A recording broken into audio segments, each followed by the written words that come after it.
listening to The Burn. Gaming stuff, blazing fast.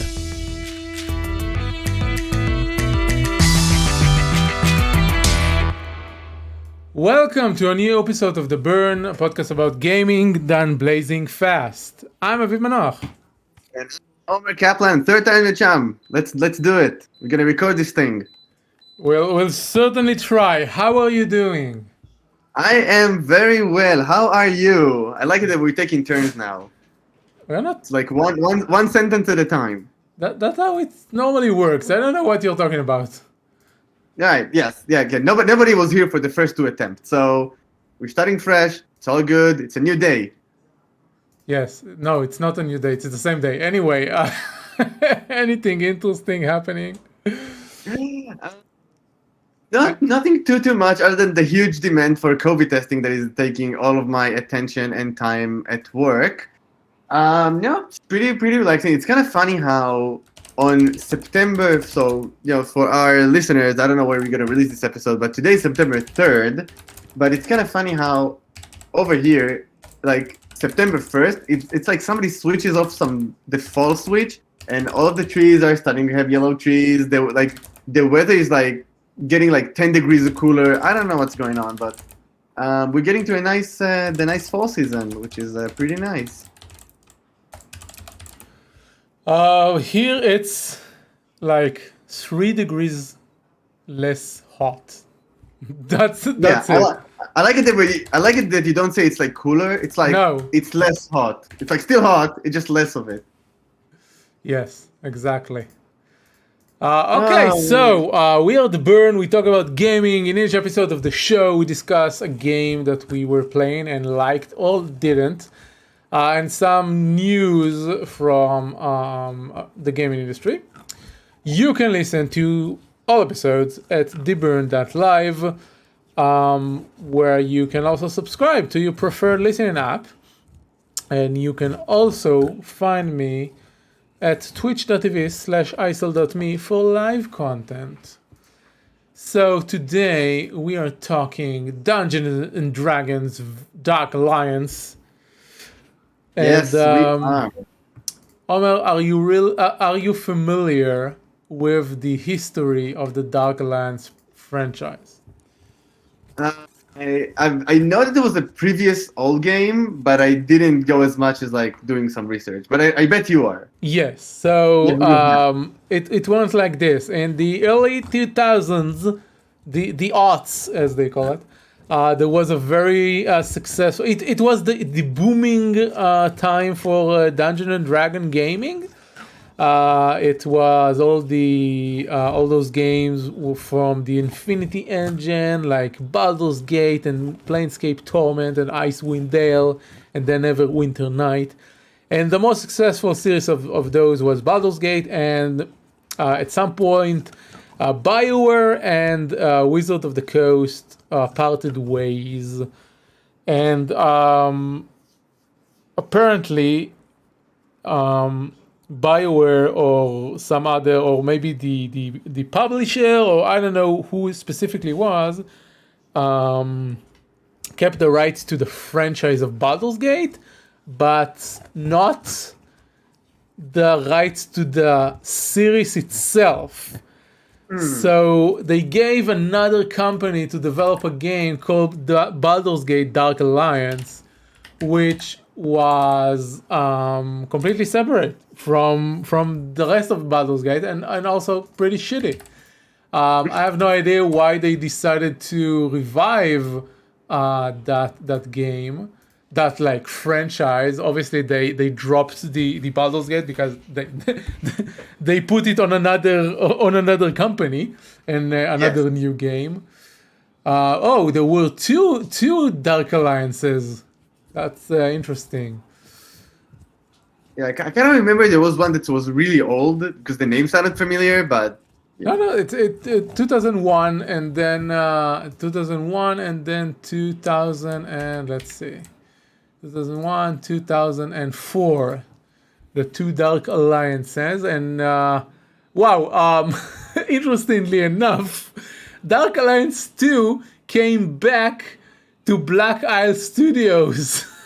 Oh, That's so weird. Okay, those franchising things are really weird sometimes because Dark Alliance, the first one was created by Snowblind Studios, a company no one ever heard of. But then it was ported by Black Isles. That was after not takeover. How do you say when one company buys another company? The acquisition. Thank you. The acquisition of Black Island Interplay by Vivendi, which later were sold to Bethesda and whatever. But anyway, yeah, it's BioWare and Black Island Interplay at some point were like didn't work. It continued to work together, and then the entire all of the things were complicated. Like I think it wasn't even Wizards of the Coast at the time of the original Baldur's Gate. It was still owned by TSR or something. yeah. It's complicated. Anyway, New Dark Alliance, published by Wizards of the Coast, made by an unknown company, and it's here. And Yes, and I played a whole bunch of it. So let me tell you about this game. It's really weird, okay? Because like we always say, we played games that either we really liked or disliked, and we're gonna give our honest opinions about it. This game, on paper, when I was at the store page purchasing it, it has all the pieces of the formula to be a game I really, really, really like. So I'm a big fan of Warhammer, Vermintide 2. Basically, basically a co-op experience in kind of like, some sort of like a fantasy universe. And I mean, it's a Dungeons and Dragons like franchise, which obviously, have all these household names and skills and characters we know, and like, the actual world, and like enemies and spells and all this stuff. So you get if I told you that you're going to get a Dungeons and Dragons co-op experience with all the kind of like lore that Dungeons and Dragons bring with it, it's an action RPG with a campaign, and it's gonna be like really actiony, really almost like the Vermintide experience. Like you're fighting hordes of enemies, you're getting objectives done, you like getting loot, and that's basically your loop. Like there's nothing else to it, and then you earn cosmetics and like cool stuff. So I was really excited to try this game. So I purchased it. I go in. It's really cool. So right off the bat, you can. I mean, I wasn't overly excited about it, but you can select one of like 4 very famous Dungeons and Dragons characters, which I'm not gonna name. I mean, I read some books, but so I only know Drizzt. But I guess some people would know like all the other people.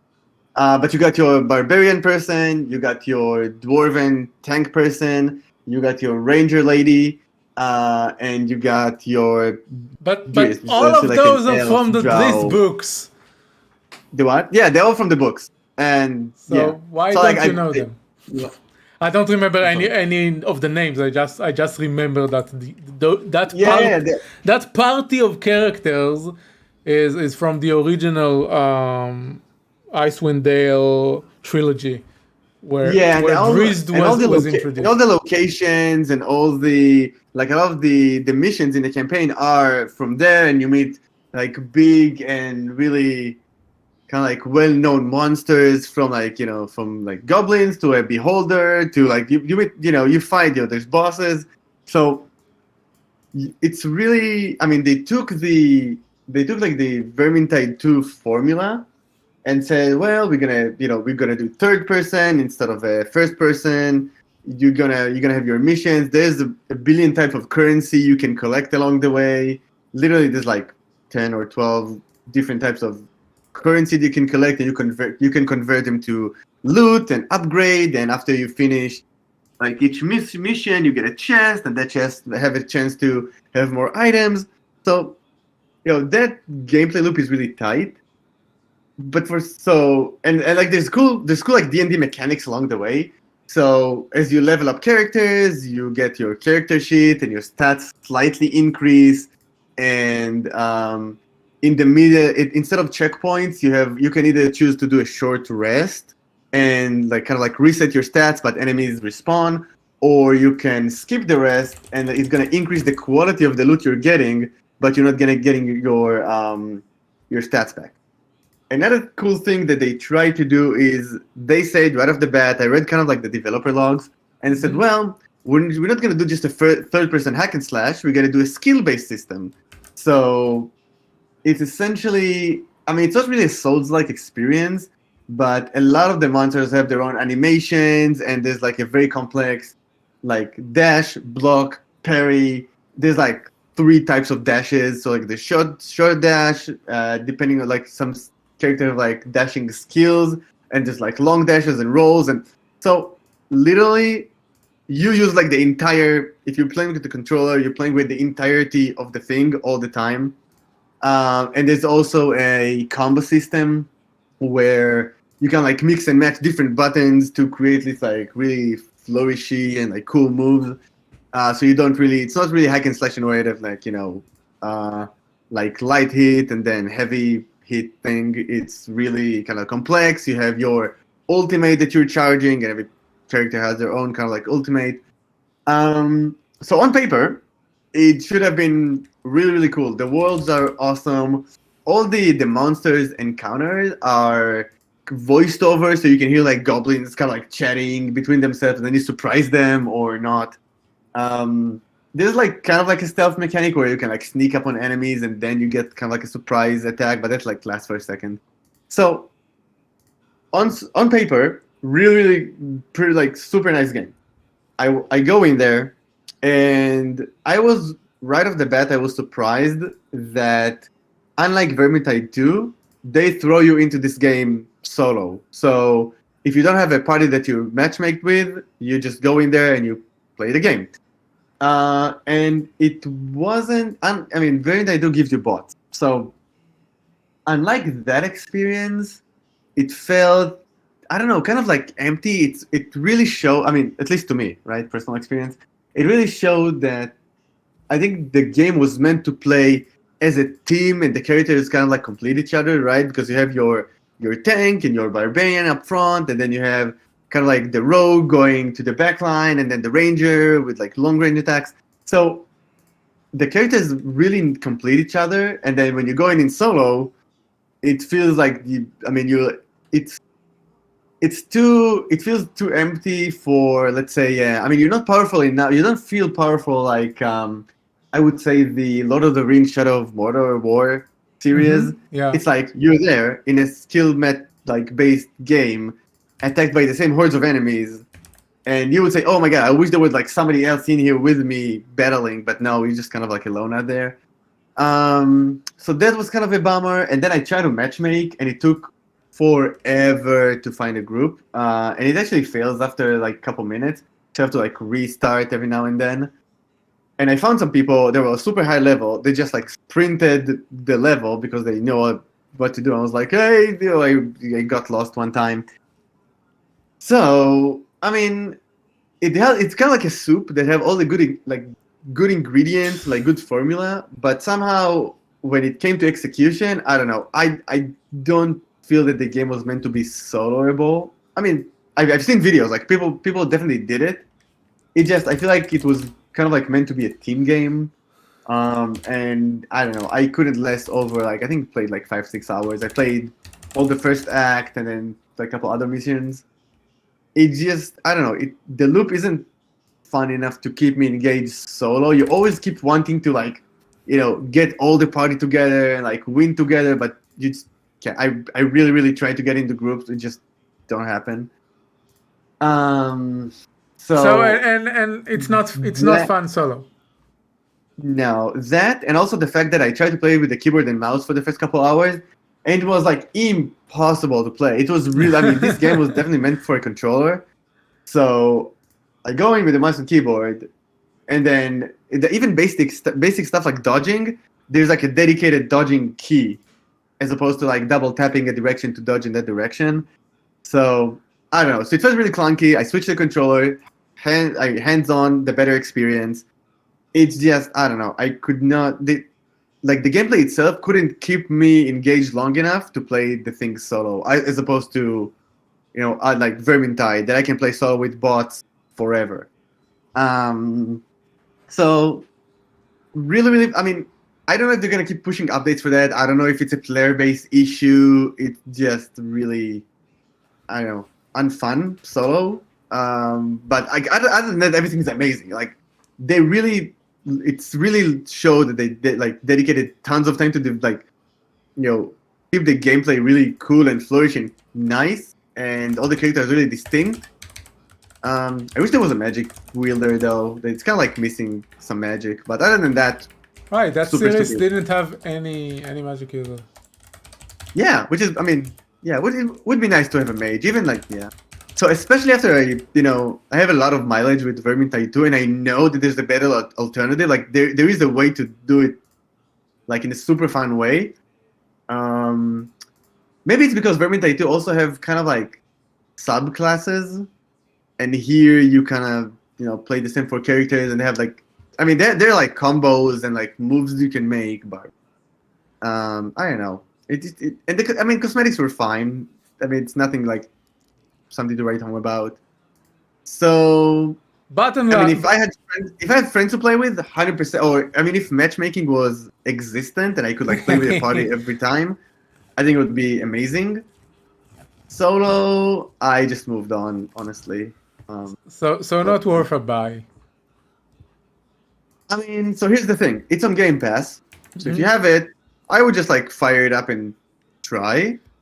But for $40, like the full retail price, only if you're like in a group of like friends that want to like play together, I think you'll have a great time. Yeah, I haven't heard anything remarkable about it. Even on there was a really short testing period before it came out. They gave it to like influencers and stuff. And no, it didn't turn heads at all. Yeah, I mean, I think that the timing was good for this game. I think there's nothing really like iffy about it. So like the currencies, even though there's a lot of currency, it's very straightforward. You have a kind of like Vermintide 2. You have your home base. On the home base, you buy your potions, get your upgrades, and like do another mission. For some reason, and I couldn't, like right now as I'm talking about it, I can't really crack in my head. But like in Vermintide 2, there is this factor of, okay, let's go again. And I mean, maybe it's the party play thing, which in Vermintide 2 you always find players to play with, and matchmaking is good to a state where like you find players on your level, so nobody's sprinting it. So maybe it's that, but like I could not get that feeling of, okay, I want to go like another mission. It's always like, okay, I'm just gonna like tough it out for like an hour, finish like 1 or 2 missions, and just go play something fun. Yes. Well, all that I can say is that instead of playing this game, you can play the new and shiny Wrath of the Righteous that came out yesterday. Or you also can wait for the actual Baldur's Gate 3, which is not actually a Baldur's Gate game, but fine. The new Baldur's Gate 3 is hands-on, like, no doubt about it, like day one purchase. I'm waiting for this game to come out of like early access, because I know that they're gonna have like Bard as a playable class like day one. So I'm gonna play Bard, which is like it's kind of like, so that's why what I always play, both in like Dungeons and Dragons and any Dungeons and Dragons game. Even though it's not the best class for solo, I just play Bard. So I'm gonna wait for the Bard. Yeah, but you don't need to play solo. You have a party. It's gonna be more along the lines of like Divinity. So it's gonna be awesome. Oh no, I don't care about the functions of the game. I care about them using the name Baldur's Gate without having any connections to the original games. Like they are calling it Baldur's Gate 3, but it's not. It's not a sequel to Baldur's Gate 2 and Throne of Baal. It's not. It's an entirely new thing. Listen, I think it's almost better that it's not a sequel, because like expectations gonna be. No, it's not better. Like, if it's not a sequel, don't call it Baldur's Gate 3. Don't. Yeah. Yeah, I think it's like half marketing, like it's kind of like half marketing, but it's saying, well, do we really want to go like all the way? It's not and, like, half create, like, a true marketing. sequel? It's 100% marketing. They're only doing it for brand value. Yes, And I mean, it's which is fun. bullshit. Like, as soon as I heard they're gonna Larian is gonna develop it, I saw the photos of the engine and how it's gonna play out. I was like, yes, I'm 100%. No. Like this was my expectation of the Divinity, like original Sin series. Is that like just give me the same thing, but don't like call it like mages and mana and like use those terms instead of like sorcerers and use their terminology, which is fine because it's their world. It's just like, yes, I want like true D&D style magic missile, like lay on hands kind of game. Sure, fine, whatever. Just remove the 3. Like Yes. it's based on Wizards of the Coast, literally.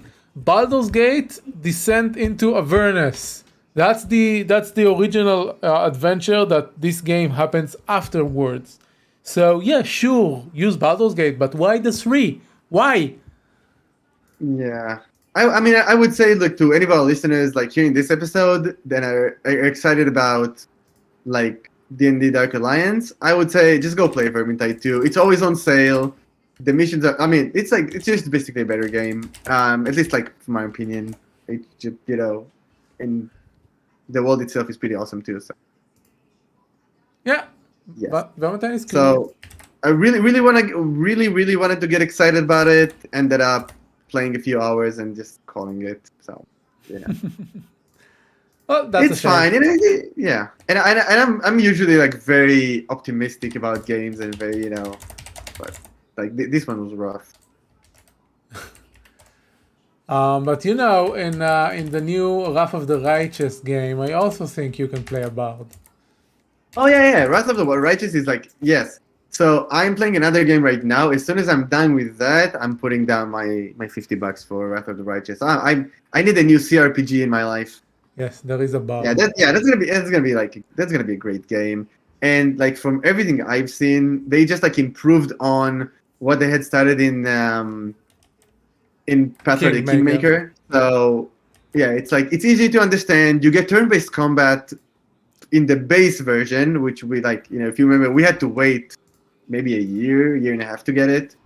So yeah, I think it's gonna be good right off the bat. The Kingmaker has like had weird bugs, but I think they have more experience with the engine now. So yeah, I think this game is gonna be great, no doubt. I mean, $50 is a tall order, but it's gonna last you like for 150 hours. So it should be good. Yeah, I'm a bit disappointed they haven't improved anything on the UI. Which is very complicated and hard to deal with, but okay.